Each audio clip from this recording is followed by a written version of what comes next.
සුබ දවසක් යාළුවනේ. මේ දවස්වල හැම තැනම කතා වෙන මාතෘකාවක් තමයි ටින් අංකය. එහෙමත් නැත්නම් බදු ගෙවන්න හඳුනා ගැනීමේ අංකය කියන්නේ. මට බදු ගෙවන්න තරම් ආදායමක් නැහැ. ඉතින් මටත් මේක ඕනේද කියලා ඔයා හිතනවා ඇති. නමුත් රජයේ අලුත් නීති රීතිත් එක්ක ළඟදීම මේ ටින් අංකය නැතුව ඔයාට එදිනදා ජීවිතේ වැදගත් වැඩ කිහිපයක්ම කරගන්න බැරි වෙනවා. අද වීඩියෝ එකෙන් අපි සරලව කතා කරමු මොකක්ද මේ ටින් අංකය කියන්නේ සහ ඉදිරියේදී මේක ඔයාට අනිවාර්ය වෙන්නේ ඇයි කියලා. ටින් taxpayer identification number කියන්නේ සරලවම කිව්වොත් ඔයාව බදු ගෙවන්නෙකු ලෙස හඳුනා ගැනීමට දේශීය ආදායම් දෙපාර්තමේන්තුවෙන් ලබා දෙන අංකයක්. මේක හරියට ඔයාගේ ජාතික හැඳුනුම්පත් අංකය වගේම දෙයක්. රජය දැනුම් දීලා තියෙන්නේ වයස අවුරුදු 18 සම්පූර්ණ සෑම ශ්‍රී ලාංකිකයෙකුම මේ අංකය ලබා ගැනීම අනිවාර්ය බවයි. මෙතනදී වැදගත්ම දේ තමයි ටින් අංකයක් තිබූ පමණින්ම ඔයා රජයට බදු ගෙවන්න ඕනේ නැහැ.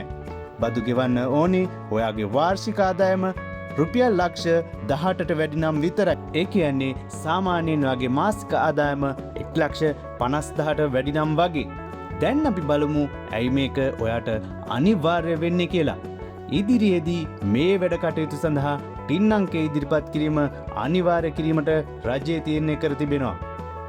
අංක 1 බැංකු ගිණුම් විවෘත කිරීමට.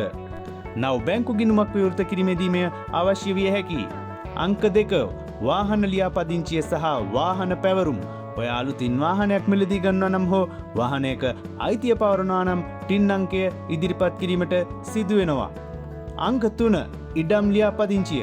ඕනෑම ඉඩමක් හෝ නිවසක් මිලදී ගැනීමේදී මෙය අනිවාර්ය වෙනවා. අංක 4 ගොඩනැගිලි සැලසුම් අනුමත කිරීම. නිවසක් හදනකොට සැලසුම් අනුමත කරගන්නත් මේ අංකය අවශ්‍යයි. අංක 5 ව්‍යාපාරයක් ලියාපදිංචි කිරීමේදී. අංක 6 ක්‍රෙඩිට් කාඩ් එකක් ගන්න වගේම තවත් ආර්ථික කටයුතු කිහිපයකටම මේක අනිවාර්ය කරන්න නියමිතයි. ඔයා නියමිත වෙලාවට මේ අංකය ලබා නොගතහොත් දඩයකට යටත් වීමට සිදුවිය හැකි බව දේශීය ආදායම් දෙපාර්තමේන්තුවෙන් කියලා තියෙනවා. ඒ නිසා දඩ ගෙවන්න වෙන්න කලින් සහ ඔයාගේ එදිනෙදා වැඩ කටයුතු හිර වෙන්න කලින් මේ අංකය ලබා ගැනීම ඉතාමත් නුවණට හුරුයි. ඉතින් ඊළඟ වීඩියෝ එකෙන් මම පෙන්නනවා කොහොමද ගෙදර ඉඳන්ම විනාඩි 5න් ඔයාගේ ටින් අංකය හදාගන්නේ කියලා. ඒ වීඩියෝව මග නොහැර බලන්න සේවා මිතුරු SL අපව subscribe කරලා bell icon එකත් click කරලා තියාගන්න.